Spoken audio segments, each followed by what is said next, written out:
முன்பெல்லாம் தமிழ்நாட்டில் இருக்கிற காவிகளுக்கு சிம்ம சொப்பனங்கள் வந்ததாம்.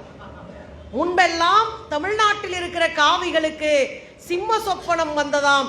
இப்போதெல்லாம் சிறுத்தை சொப்பனம் வந்து கொண்டிருக்கிறது.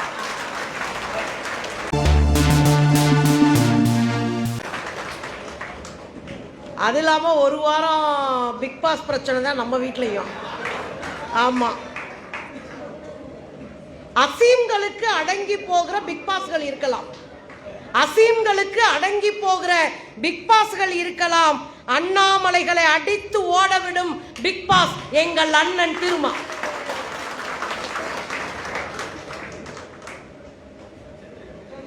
உடனே அந்த பிளஸ் வந்து விசிகாவில் சேர்ந்து 2 வருஷம் ஆச்சாம்பா. நம் கண்ணுக்கு முன்னாடி சமூகத்தில் ஒரு அநீதி ஏற்படுகிறது என்றால் முதல் குரலாக வருகிற அண்ணன் திருமாவின் குரல் தமிழ்நாட்டினுடைய குரல். அதை நேசிக்க வேண்டியது சமூக விடுதலை பேசுகிற அத்தனை பேருடைய கடமையும் வாழ்க்கையுமா நான் பார்க்கிறேன். அதனாலதான் அண்ணனோடய ஒட்டிட்டு இருக்கேன். எனக்கு கொஞ்ச நாளைக்கு முன்னாடி ஒரு 5 ஆண்டுகள் இருக்கும், நான் தான் ஒரு மேடையில் சொன்னேன். ஒரு அண்ணனோட ஒரு 5 வருஷத்துக்கு மேல பேசிட்டே தான் அலைகிறேன். ஒரு மேடையில் வச்சு சொன்னேன், திரைப்படத்திற்கு வேண்டுமென்றால் எம்ஜிஆர் வாத்தியாராக இருக்கலாம், திரைப்படத்துக்கு வேண்டுமென்றால் எம்ஜிஆர் வாத்தியாராக இருக்கலாம், ஆனால் தமிழக அரசியலில் அண்ணன் தான் வாத்தியார். நிறைய பேருக்கு கடுப்பாயிருச்சு, வந்து எம்எல்ஏ சீட்டு கேட்டாலும் கேட்கும் போல இருக்கு, அதான் அடிச்சு விடுது அப்படின்னு. அப்படிலாம் கிடையாது. அப்படி ஒரு வேளை ஆமான்னு தலையாட்டிட்டேன்னா அண்ணனை உண்மையிலே நான் நேசிக்கலன்னு அர்த்தம். காசுக்கும் பதவியையும் தாண்டி எங்கள் அண்ணனுக்காக இருக்கிற நபர்களில் நானும் ஒருத்தி. ஏன் அப்படி சொன்னேன்றதான் இங்க சொல்ல போறேன். ஆச்சரியங்க, ஒரு தலைவன் எப்படி இருக்கணும்னு ஒரு வரையறை இருக்குல்ல. ஒரு சமூகத்தினுடைய கூடு மண்டி போயிருக்கும், சிலந்தி கூடு. ஒரு சமூகத்தின் சிலந்தி கூடு மண்டி இருக்கிற மூளையை தூசி தட்டி உயிர்ப்பித்து கூர்த்திட்டுக்கிறவர் தான் தலைவராக இருக்க முடியும்னா அது அண்ணன் திருமாவிற்கு முற்றிலுமா பொருந்தும். அப்படியே பொருந்தும். என்ன தெரியுங்களா, ஜீ தமிழ்ல புரட்சியாளர் டாக்டர் அம்பேத்கருடைய நாடகம் போட்டாங்க இல்லையா? போட்டிருப்பாங்கக்கா, சரி 2 பேராவது போட்டிருக்கீங்க, ஆமாங்களே, அந்த அளவுக்கு நன்றி. புரட்சியாளர் டாக்டர் அம்பேத்கர் அவருடைய சீரீஸ், அவருடைய வாழ்க்கை வரலாற்றை நாடகமா போட்டாங்க. அதை தொடங்கி வைக்கணும் அப்படின்னும் போது தமிழ்நாட்டில் இருக்கிற விவாத அரங்குகளில் பங்கெடுக்கிற எல்லா தோழர்களும் அங்க இருந்தாங்க, நான் உட்பட. அண்ணன் திருமா அவர்கள் தான் அங்க யாரு சீஃப் கெஸ்ட். அங்க அவர் பேசுற பேச்சு இருக்கு பாருங்க, ஒரு அற்புதமான பேச்சுங்க. அங்க நின்று அண்ணன் என்ன தெரியுமா சொன்னாரு, உங்களுக்கு புரியும்படி ஒண்ணு சொல்றேன், புரட்சிக்கும் சமூக சீர்திருத்தத்திற்கும் ஒரு வேறுபாடு சொன்னாரு. சமூக சீர்திருத்தம் என்பது என்ன தெரியுமா, இருக்கிற கட்டமைப்பை சிதைக்காமல் சில மாற்றங்களை செய்வது.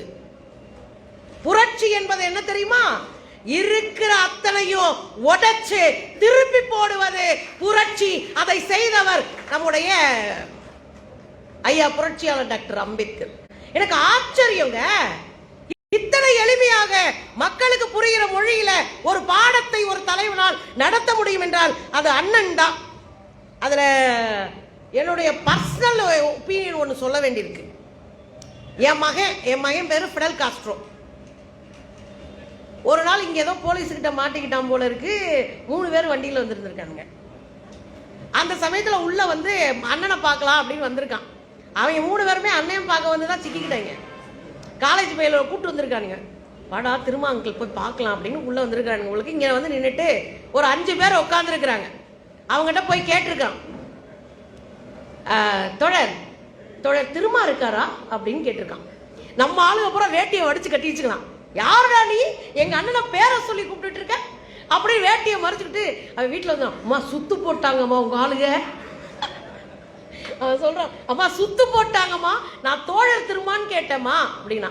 ஏன்னா மாமான்னு கேட்டேன்னா நம்ம வீட்டு பிள்ளைன்னு நினைச்சிருப்பாங்களே, அம்மா அவர் எவ்வளவு பெரிய லீடர் தெரியுமா, அவரை தோழர் திருமான்னு தாம்மா சொல்லணும் அப்படின்னா. எனக்கு ஆச்சரியமா இருந்துச்சுங்க.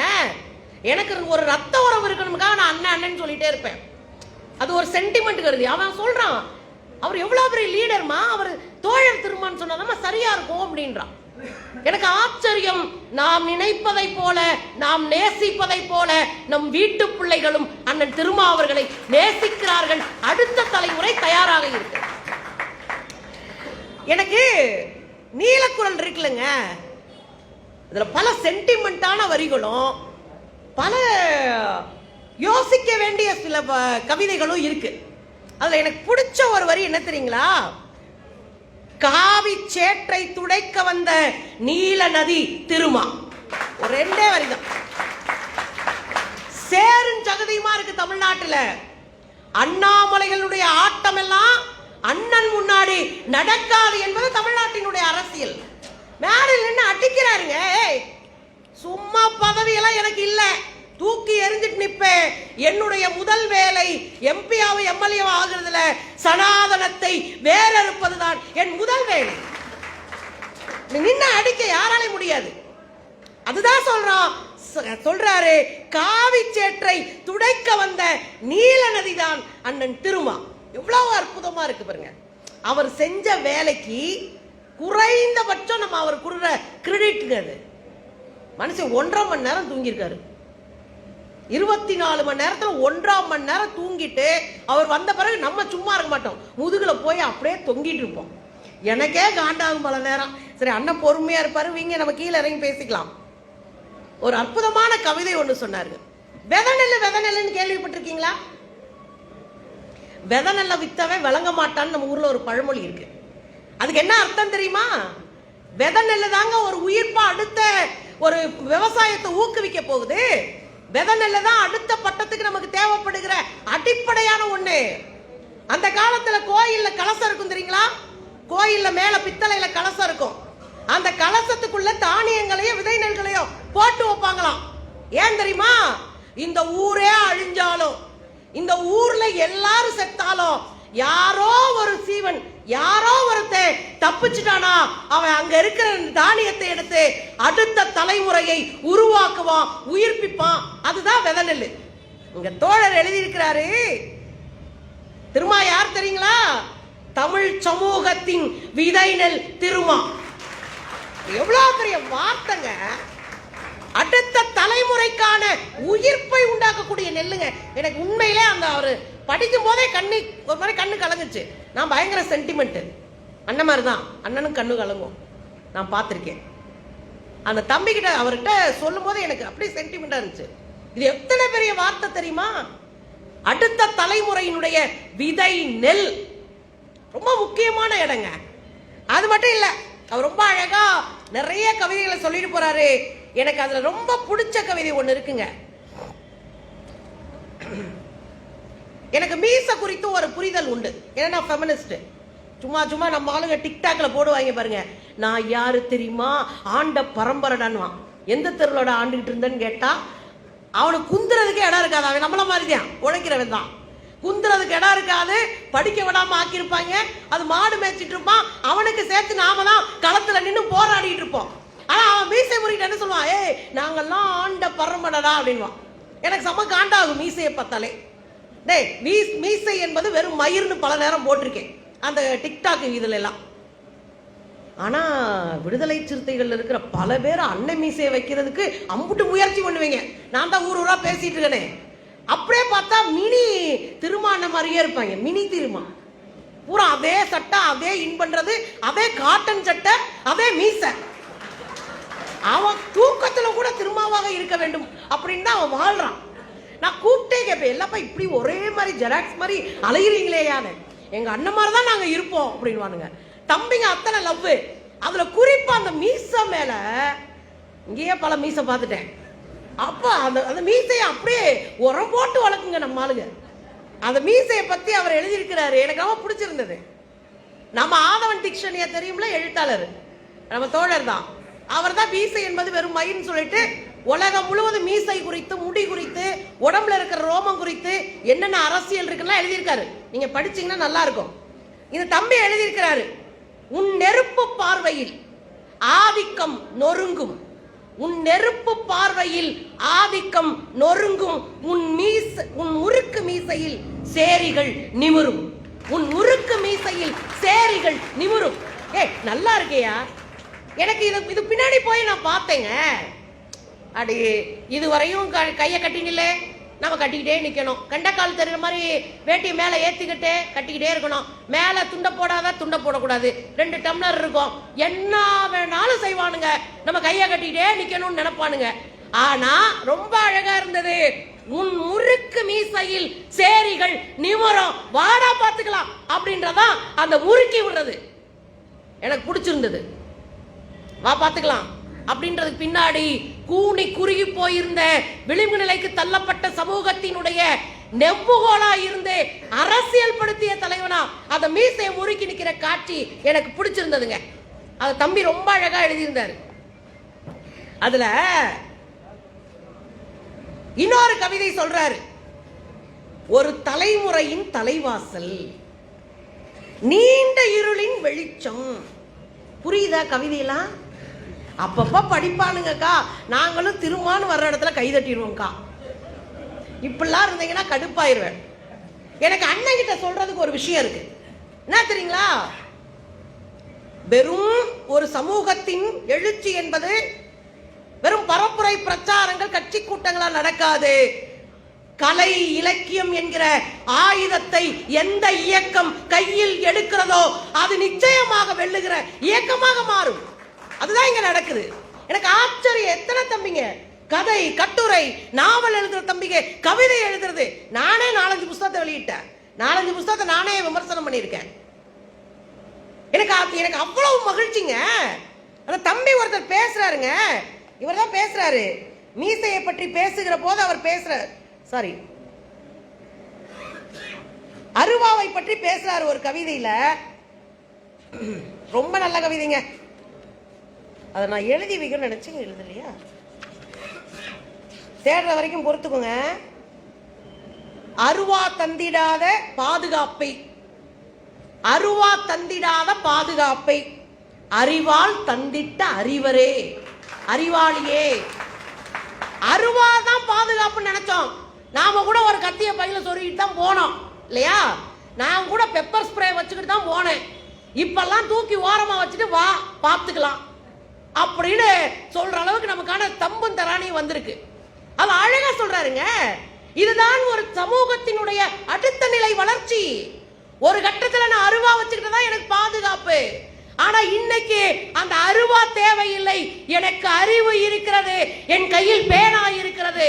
இந்த சமூகத்தின் தலையெழுத்தை மாற்றுகிற வேலையை நான் செய்வேன். அதான் தம்பிகள் செய்யறாங்க. அந்த கவிதை தான் செய்து. இன்னொரு விஷயம் கூட பேசுறாங்க. திருமாண்ணா என்ன பண்ணாரு? பாவத்தை நான் அவரை பார்க்கும் போதெல்லாம் அவரை காப்பாற்றுறதுக்கு ஏதாவது ட்ரை பண்ணலாமேன்னு நினைப்பேன். அந்த அளவுக்கு நம்ம பண்ணிட்டு இருக்கோம் அவரை. திருமா அவர்களுடைய வாழ்க்கை குறித்து தம்பி அவர்கள் எழுதியிருக்கிறார் ரொம்ப அழகா, சிம்பிளா உங்களுக்கு புரியுற மாதிரி. தலைவனாக உயர்ந்த போதும் தலைக்கணம் வந்ததில்லை. அவர் தலைவன் ஆயிட்டாருங்க, ஆனா தலைக்கணம் வந்ததில்லை. நான் கீழே உட்கார்ந்து இருக்கும்போது சொன்னேன், அண்ணன் சிரிப்பாரு தெரியுங்களா?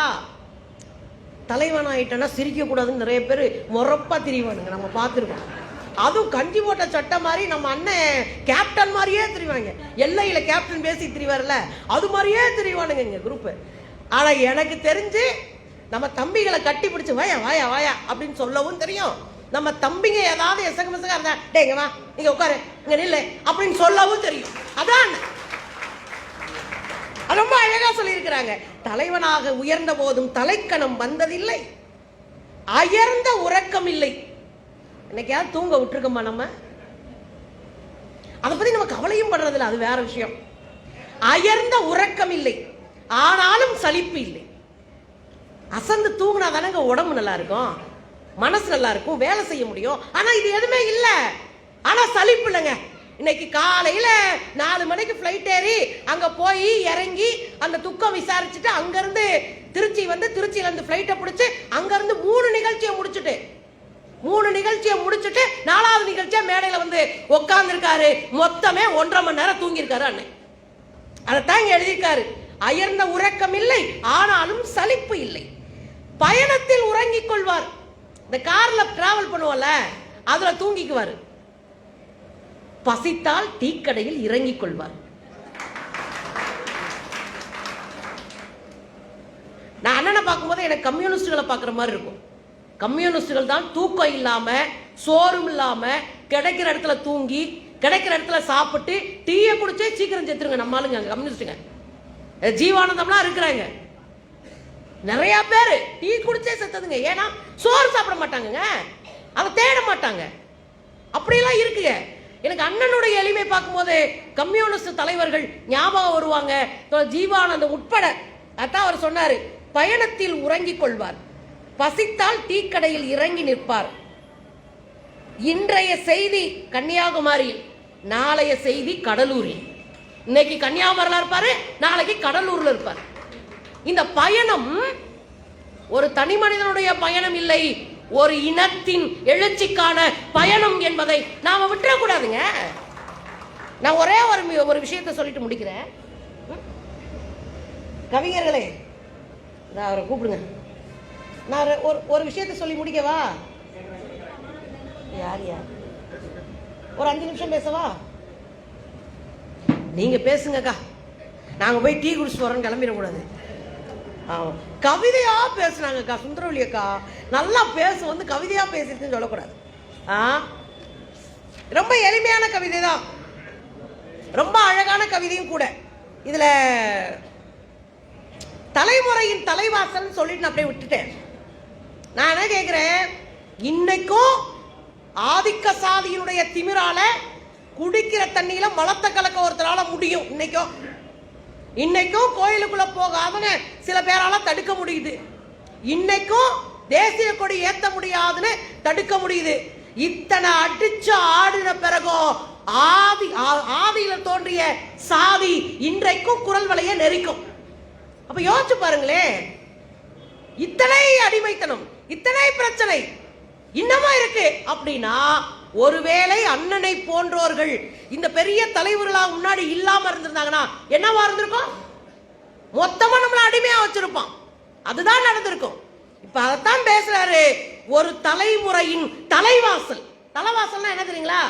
வீட்டுக்கு முன்னாடி ஒரு வாசல் இருக்குன்னா, பெரிய வாசல், அதை திறந்தாதான் உள்ளேயே போக முடியும். இன்றைக்கு ஆயிரக்கணக்கான இளைஞர்களுக்கு அரசியல் என்கிற இல்லத்தை திறந்துவிட்டு அதற்கான வாசலாக இருப்பவர் அண்ணன் தான். ஒரு தலைமுறையின் தலைவாசல், நீண்ட இருளின் வெளிச்சம். நாம பட்ட அவமானம் கதைகள்ல கூட நம்ம பார்த்திருக்க மாட்டோம், ஞாபகம் வச்சுக்கோங்க. அந்த நீண்ட இருளினுடைய வெளிச்சமாக இருந்தவர் அண்ணன். அதான் ரொம்ப அழகா சொல்றாங்க.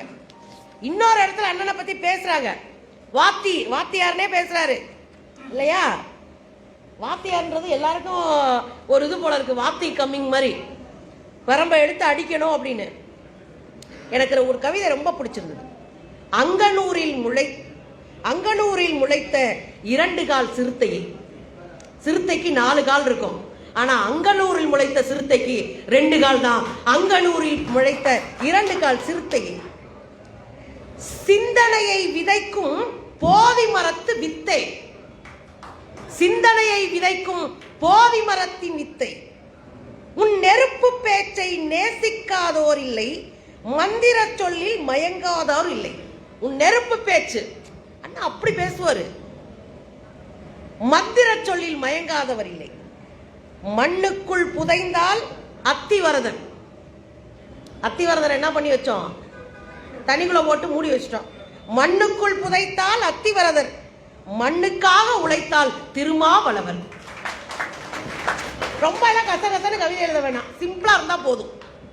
புரியணும் நம்ம ஆளுகளுக்கு, அப்படித்தான் இல்லதானே? புரியுதா? மண்ணுக்குள் புதைச்சா அத்திவரதரு, மண்ணுக்காக உழைத்தால் திருமாவளவரு.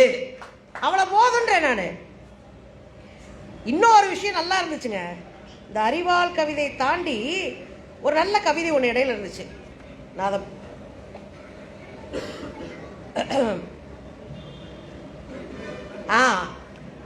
ரொம்ப அழகான கவிதை, ஞாபகம் வச்சுக்கோங்க. நம்ம என்ன சொல்றோம்? சமூக நீதியாளர்கள் நாம சொல்றோமா? நாங்க யாதும் ஊரே யாவரும் கேளீர் நம்முடைய விஷயம் சொல்றோமா? இத அழகா கேட்கிறாரு. யாதும் ஊரே என்றால் சேரிகளை சேர்த்து கொள்ளவில்லை. எல்லாம் நம்ம ஊர் தான்ப்பா அப்படின்னுவான்.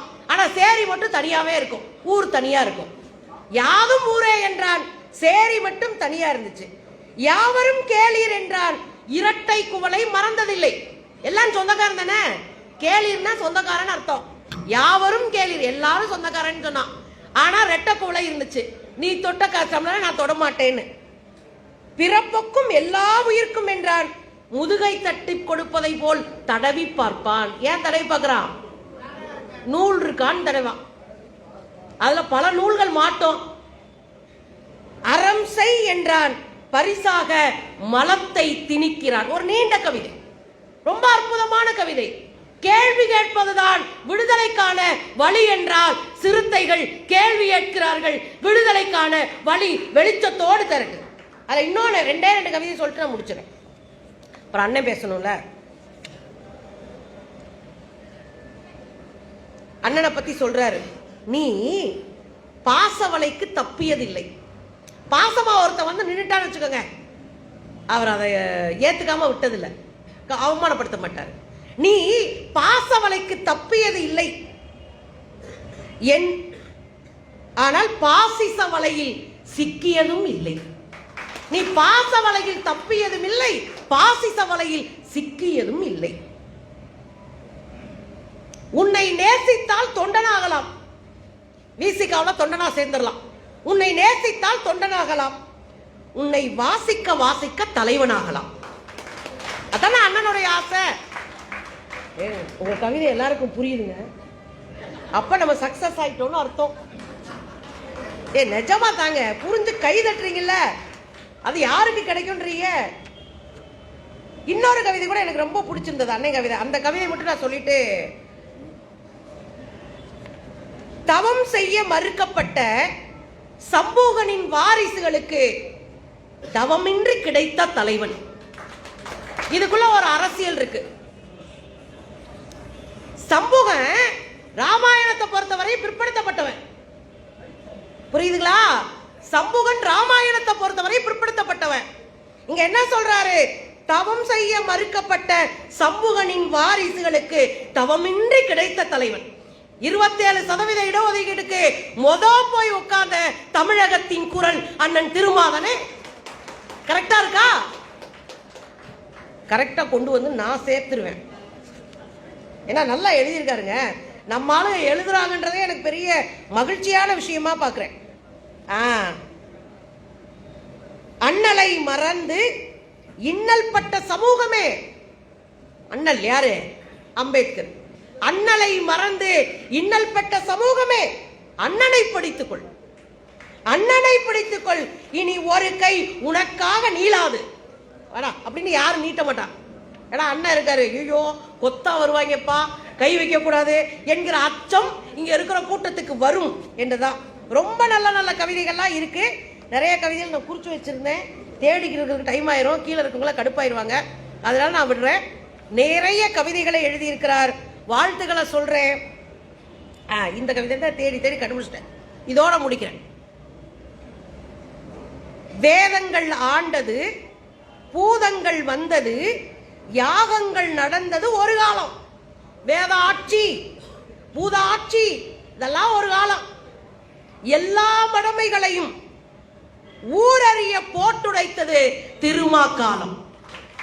எல்லா மடமைகளையும், மடத்தனத்தை எல்லாம் தூக்கி போட்டு உடைச்சது திருமாக்காலம். ஏன் தெரியுமா? மனுஸ்மிருதி என்கிற எல்லா சிங்கங்களையும் போட்டு உடைச்சது மட்டும் இல்ல, 1,00,000 பிரதிகளை பிரதி எடுத்து வீட்டு வீட்டு கொண்டு போய் கொடுத்தாங்க. ரோட்ல பாக்குறதுக்கெல்லாம் கொடுத்தாரு. திருப்பதி நாராயணன் கதறாரு, இந்த புஸ்தகத்தை போய் வீட்டு வீட்டு கொடுத்து இழிவு செய்கிறீர்கள்.